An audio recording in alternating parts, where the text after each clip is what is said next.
Right now, this is our time in the studio with Carolina Coral. I welcome the viewers of Freedom. Let's get straight to the important news. One person was injured as a result of a Russian attack on the Odesa region. Energy and transportation infrastructure have been damaged. More than 14,000 subscribers are without electricity. Power engineers are working to restore electricity supply. Despite the work of air defense forces, fires broke out at several sites in the region. Depots of Ukrzaliznytsia and administrative buildings were also damaged. The region's critical infrastructure is operating on backup generators. Residents of Lozova in the Kharkiv region have also been left without heat and partially without electricity due to a Russian attack. Critical infrastructure has been damaged. An emergency shutdown of the de-energized boiler house was carried out in the city, and heat supply was stopped. Lozova is one of the largest industrial and transportation centers in the Kharkiv region. Major highways and railways, including a key junction station, pass through this city. Last night, Russian forces launched 119 drones of various types across Ukrainian territory. The main strike targeted the Donetsk, Kharkiv, Dnipropetrovsk, and Odesa regions, according to the Air Force Command of the Ukrainian Armed Forces. Ukrainian air defense neutralized 53 drones, including Shahid and Garin models. Still, 59 drones hit 18 locations. To repel the attack, aviation, anti-aircraft missile troops, electronic warfare units, mobile fire groups, and drone system forces were deployed. One of the Russian drones that attacked Ukraine crashed on Romanian territory in the northern part of Tulcea County. In the area, for the safety of the Sipol district, an investigation is underway, according to the Romanian Ministry of National Defense. They also noted that, due to the massive attack on Ukrainian ports on the Danube, the air defense system was activated as a precaution. However, because of bad weather, the air police's combat aircraft were unable to take off. Over the past day, 170 combat clashes were recorded on the front line. This was reported by the General Staff of the Armed Forces of Ukraine. The most intense situation is in the Pokrovsk direction. There, Ukrainian defenders repelled 63 attacks by the Russian army. Active fighting is also ongoing in the North Slobozhansk, Kupiansk, Konstantinivka, and Oleksandrivka sectors of the front. Russian occupiers unsuccessfully tried to advance in the Kharkiv and Dnipropetrovsk directions, but suffered significant losses in manpower and equipment. In just the past day, Ukrainian defense forces eliminated another 1,020 Russian occupiers on the front line. Thus, according to the General Staff of the Armed Forces of Ukraine, the total combat losses of the Russian army since the beginning of the full-scale invasion have already exceeded 1,153,000 personnel. In addition, Ukrainian fighters destroyed one armored vehicle, 17 artillery systems, one multiple launch rocket system, shot down 217 operational tactical level UAVs, and destroyed 79 units of enemy automotive and special equipment. Last night, Ukrainian defense forces attacked several Russian military and energy infrastructure facilities. In particular, according to the General Staff of the Armed Forces of Ukraine, the Saratov oil refinery was hit. This facility produces more than 20 types of fuel used to supply the Russian army. After a series of explosions on the plant's territory, a fire broke out. A maritime oil terminal in temporarily occupied Feodosia was also hit. It is a key supply hub for fuel for the Russian army in Crimea. In addition, strikes were carried out on enemy warehouses and concentrations of personnel in the areas of Donetsk and Kherson. The Russians fled Kherson thanks to the strength of the Ukrainians. President Volodymyr Zelensky stated this on the third anniversary of the city's liberation. Kherson was liberated on November 11th, 2022, after more than 8 months of Russian occupation. It is the only regional center that the Russian army was able to temporarily capture. However, Kherson endured thanks to the resistance of the local residents. People took to the streets in protest and believed in a swift liberation. 3 years later, the enemy still continues to shell the city, delivering thousands of strikes, destroying residential buildings and infrastructure. Volodymyr Zelensky emphasized the need to strengthen the protection of both the population and roads, logistics, as well as other critical facilities. And today there is the same decision. Today, there is also a decision regarding energy, equipment for Kherson, and additional funding. These decisions must be made by the government at the level of the relevant ministers no later than tomorrow. The regional leadership has submitted requests regarding the needs of the communities in the region. This must be ensured for kindergartens, support for education, and all social needs. People here deserve greater support. I am grateful to everyone who protects our Kherson, who works here for the children, so that the city and communities can function, so that life goes on. The least the state can do is show respect and gratitude. Ukrainian intelligence officers have published data on the large-scale theft of cultural valuables by Russian troops. They released this information on the 3rd anniversary of Kherson's liberation. During the occupation, the Russian army systematically removed from the Kherson region art galleries, paintings, sculptures, icons. Part of the collection was illegally transported to temporarily occupied Crimea.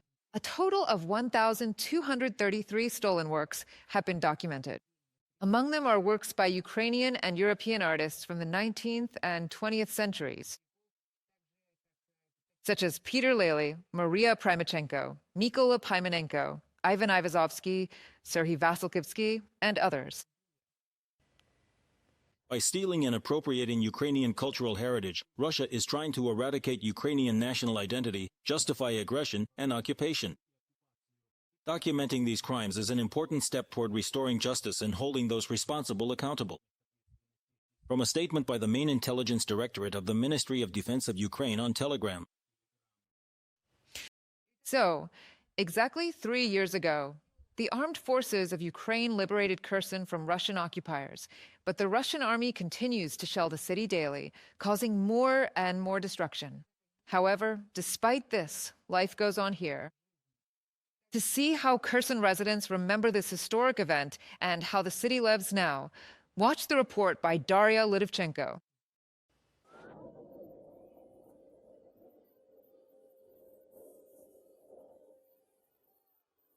Freedom Square 3 years ago. Kherson celebrates its long-awaited liberation. After 256 days of Russian occupation, the Ukrainian flag is flying here once again.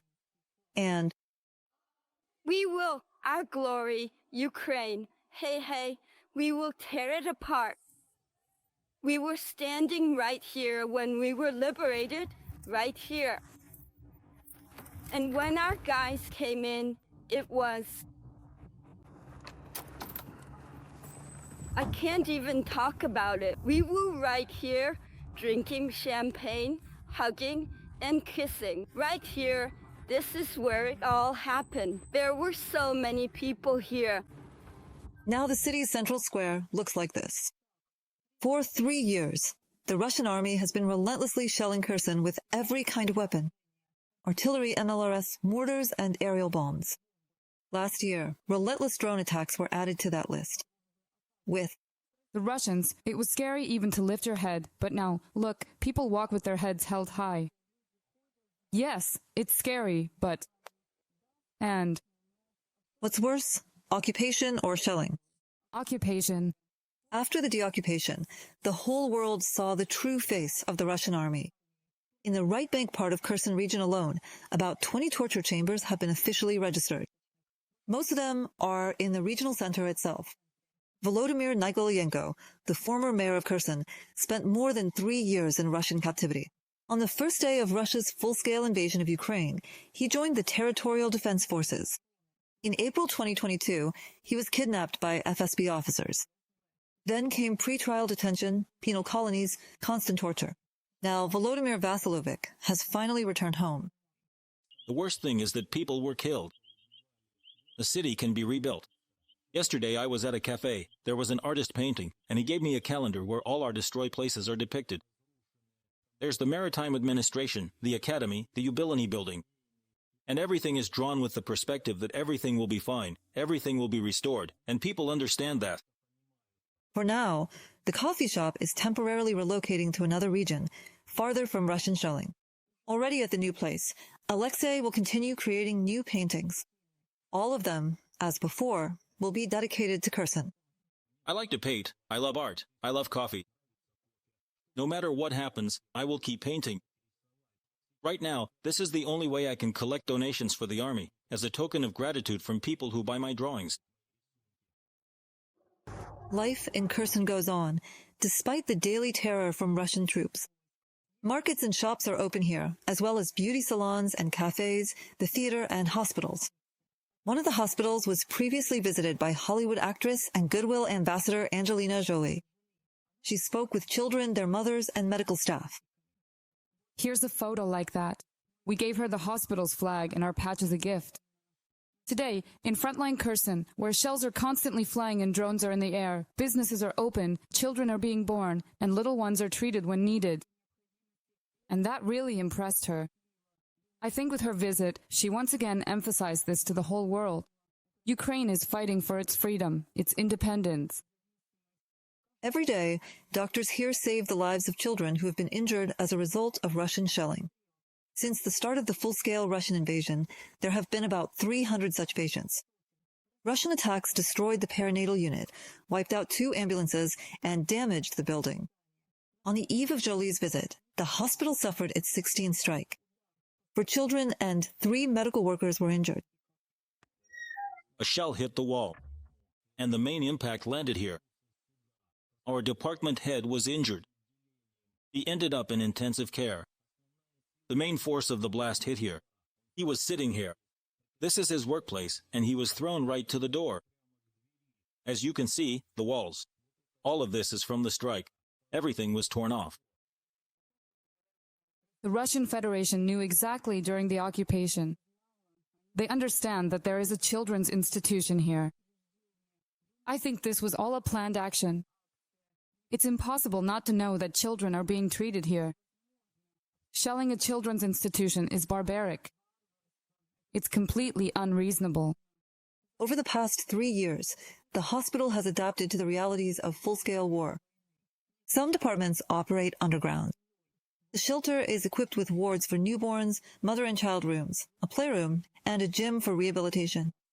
Kherson survived the Russian occupation and today continues to live under daily shelling. November 11th, Liberation Day, has become a memorable date for all residents of Kherson and the biggest holiday in the region. Here in Kherson, people believe that all residents of the temporarily occupied territories of Ukraine will eventually see their own long-awaited day of liberation. Daria Lidovchenko from Kherson for Freedom TV channel. The European Commission intends to form a new intelligence unit that will report directly to the head of the agency, Ursula von der Leyen. This was announced by European Commission spokesperson Bala Shijari. The reason for preparing such a possible decision is the escalation of the international geopolitical situation. We are at an early stage in developing this idea, so the amount of information I can share is quite limited. We are in a complicated geopolitical and geoeconomic situation, and because of this, the Commission is studying ways to strengthen its capabilities in the field of security and intelligence. As part of this approach, the creation of a special unit within the General Secretariat is being considered. This, of course, will strengthen the Commission's existing expert capacity and play a key role in preparing security boards. This will be an additional initiative that will complement the work of the Security Directorate and will closely cooperate with the relevant services of the European External Action Service. Russian propaganda is actively spreading the FSB's statement about the alleged disruption of a special operation by Ukraine and the United Kingdom to organize a so-called provocation in a NATO country. According to the FSB, the Ukrainians were allegedly, they planned to hijack a Russian MiG-31 aircraft armed with a Kinzhal missile in order to carry out sabotage at the largest NATO base in Romania. But the Center for Countering Disinformation under the National Security and Defense Council of Ukraine denied this information and stated that such Fake news is regularly spread by the Russians in order to intimidate Western countries with the supposed dangers of supporting Ukraine. This is also part of the Kremlin's efforts to reduce military aid to Kyiv. Spreading such false accusations is a typical tactic of the Russian special services. Previously, the Russian Foreign Intelligence Service and its head, Sergei Naryshkin, repeatedly spread sensational exposés. Supposedly, Ukraine together with the United Kingdom are preparing bloody provocations in the Baltic Sea, Poland, and other NATO countries. But after many failures and a crisis of trust in this agency, the FSB, headed by another longtime associate, began voicing such lies instead. Putin, Alexander Bortnikov, according to a report from the Center for Countering Disinformation under the National Security and Defense Council of Ukraine. About 77,000 Russian targets were hit by the Ukrainian Armed Forces' unmanned aerial systems just in October. These figures were announced by the Commander-in-Chief of the Armed Forces of Ukraine, Alexander Syrsky. According to him, this is the result of scaling up the units, and the number of enemy targets eliminated continues to grow. The best combat results were demonstrated by FPV drones and heavy bombers. Syrsky added that, according to intelligence, the Russian army is adopting Ukrainian experience and allocating significant resources to this. Therefore, the defense forces need to constantly improve in order to maintain their technological advantage. We are actively introducing ground-based robotic systems. In the context of an expanding kill zone, they are becoming an integral part of modern technological warfare. The primary objective of deploying ground-based robotic systems is to preserve the lives of personnel. In October, they delivered nearly 300,000 kilograms of supplies to our units, evacuating the wounded, mining, and combat deployment. This is the current reality of their use on the front line. Alexander Syrsky, Commander-in-Chief of the Armed Forces of Ukraine, on Facebook. More than 300 Russians have broken through in Pokrovsk and are trying to reach its northern outskirts. This is according to the 7th Air Assault Corps of the Ukrainian Armed Forces. In recent days, Russian forces have stepped up their attempts to enter the city, particularly using light vehicles through its southern outskirts. At the same time, they took advantage of the weather conditions because in the thick fog, the work of Ukrainian aerial reconnaissance is significantly complicated. The defense forces continue to detect and destroy enemy groups, encountering a group in urban areas even under low visibility conditions. Since the beginning of November, 162 Russians have been eliminated in Pokrovsk, and another 39 have been wounded. Various units of the defense forces continue to be involved in clearing the city: drone system forces, assault and air assault units, special operations forces, the Security Service of Ukraine, the National Guard, the National Police, and others. From a statement by the 7th Air Assault Corps of the Ukrainian Armed Forces on Telegram. The Russian military command is planning a final maneuver in the battle for Donbass. The enemy has concentrated a large number of troops in the Pokrovsk area and is conducting a large-scale offensive operation. This was stated in an interview with the New York Post by the Commander-in-Chief of the Ukrainian Armed Forces, Alexander Syrsky. According to him, the Russians' goal is to break through the Ukrainian defenses and take control of the entire Donetsk region. Syrsky noted that out of nearly 700,000 Russian servicemen, according to estimates, about 150,000 are on Ukrainian territory, and it was these troops that were deployed near Pokrovsk. The commander-in-chief emphasized that despite attacks by the Russian army and statements from Moscow's propagandists, the defense forces are holding firmly onto this logistically important city. The situation in the Pokrovsk direction is becoming crucial for both Ukraine and Russia. It is here that the Russian army is suffering record losses. Attempts at covert mobilization, changes in the pace of the offensive. According to Andriy Kovalenko, head of the Center for Countering Disinformation at the National Security and Defense Council of Ukraine, Russia is trying to make up for its huge losses through covert mobilization, specifically by transferring conscripts to contract service and recruiting reservists for the so-called protection of important facilities in various regions. Kovalenko emphasizes that the number of contract soldiers has sharply decreased, The recruitment of foreigners does not make up for the losses, and Moscow is forced to look for additional ways to fill its manpower. A large-scale campaign to recruit reservists has begun in Russia. On November 4th, Putin signed a law that allows them to be sent to protect critically important facilities. The Ministry of Defense of the so-called Federation stated that reservists are needed to protect against Ukrainian drones, to create mobile fire groups, and to conduct counter-sabotage activities. Analysts from the Institute for the Study of War suggest that the Kremlin may be concealing long-term plans to deploy additional forces in the territories of Ukraine occupied by Russia.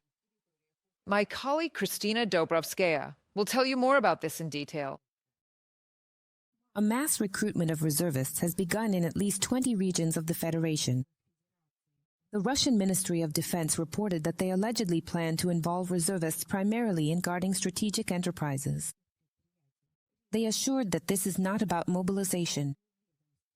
In reality, the Kremlin is likely preparing another round of reinforcements to strengthen the armed forces in order to continue the war against Ukraine, according to the Moscow Times. The legislation highlights problems with recruitment, since too few contract soldiers are joining the service to make up for the army's losses. That's why they're looking for additional options. Reservists are one of them. Sergei Krivenko, head of the human rights group Citizen Arny La, in a comment to the Moscow Times. Contrary to the promises of the Ministry of Defense, the law signed by Putin does not guarantee that reservists will serve only within their own region. Moreover, the document does not contain a direct ban on sending them to combat zones. Human rights activists warn that reservists could be sent to territories of Ukraine occupied by Russia and pressure them to sign a contract for military service. Can reservists be sent to the front? They can. Can they be used to replace those in rear positions? They can. Basically, reservists are a kind of resource that can be used in many situations. It's not necessary to send them straight to the front lines. They can be used to constantly create tension, for example, on the western borders by conducting various exercises. Open mobilization is far from the only way to replenish the thinned ranks of the Russian army. The Kremlin continues to recruit mercenaries abroad. According to Ukrainian intelligence, about 1,500 Iraqi citizens are fighting as part of the Russian army. In Middle Eastern countries, in Yemen, Ethiopia, and Sudan, Russian diplomatic missions are involved in recruiting mercenaries, providing consular support for their entry into Russia. Moscow is recruiting citizens of African countries to participate in the war against Ukraine, either through deception or under pressure. This was stated by the head of the Ukrainian Ministry of Foreign Affairs, Andriy Sybiga. At least 1,436 citizens from 36 African countries are currently fighting in the ranks of the Russian army that invaded Ukraine. These are those who have been identified, although the actual number may be higher. Foreign citizens in the Russian army face a grim fate. Most of them are immediately sent into so-called local assaults, where they are quickly killed. The Russian command understands that no one will be held accountable for the death of a foreigner. Andriy Sybiha, Minister of Foreign Affairs of Ukraine, on the social network X. According to the General Staff of the Armed Forces of Ukraine, since the start of Russia's full-scale invasion of Ukraine, the total combat losses of the Russian army have exceeded 1,150,000 people. If the Kremlin is forced to resort to hidden mobilization, this indicates that neither contract soldiers nor mercenaries are making up for the losses at the front, according to the head of the Center for Countering Disinformation at the National Security and Defense Council of Ukraine. Russia will not try to compensate for the heavy losses in the battles for Pokrovsk and in other directions through hidden mobilization. This is the sign that the current flow of contract soldiers into Russia has decreased.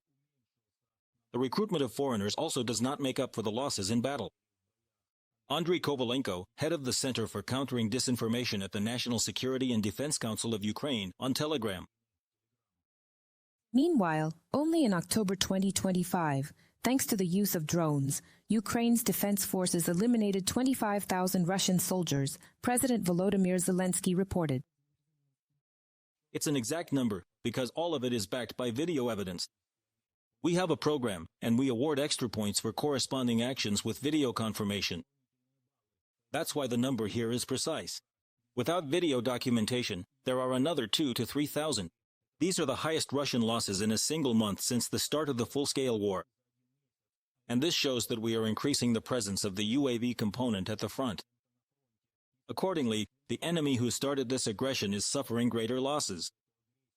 Volodymyr Zelensky, President of Ukraine, on Telegram. Volodymyr Zelensky announced large-scale production of drones similar to the Mavic series. Mass production of unmanned aerial vehicles will be launched in the near future.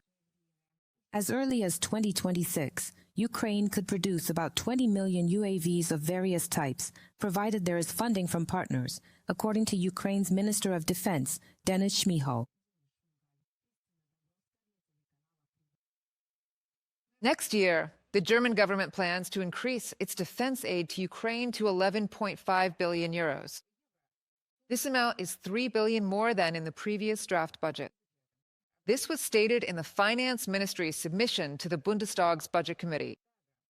The additional funding is planned to be allocated for artillery, drones, and armored vehicles, as well as for replacing the 2 Patriot air defense systems that were transferred to Ukraine. The final approval of Germany's main financial document for next year will take place as soon as Thursday, November 13. One of the largest Chinese oil refining companies has started refusing to purchase Russian oil. This was reported by Reuters, citing a new tender for the period from December to mid-February. The company regularly bought oil from Russia, usually receiving 1 shipment per month. At the same time, refusals to buy Russian crude are becoming increasingly common. In particular, as Bloomberg reports, the 5 largest Indian refineries, which account for 2/3 of all Russian oil imports, did not place a single order for December. Normally, deals for the following month are closed by the 10th. But this time, there wasn't a single one. In addition, oil prices plummeted during Asian trading. Despite the surplus in supply, there is no demand due to the impact of U.S. sanctions on Russian oil giants Rosneft and Lukoil. Subscribe to The Gaze and stay updated on the most important events, top news from Ukraine and all over the world, in-depth analysis, exclusive reports and interviews, all on hand in our channel. Join our community of viewers and stay tuned.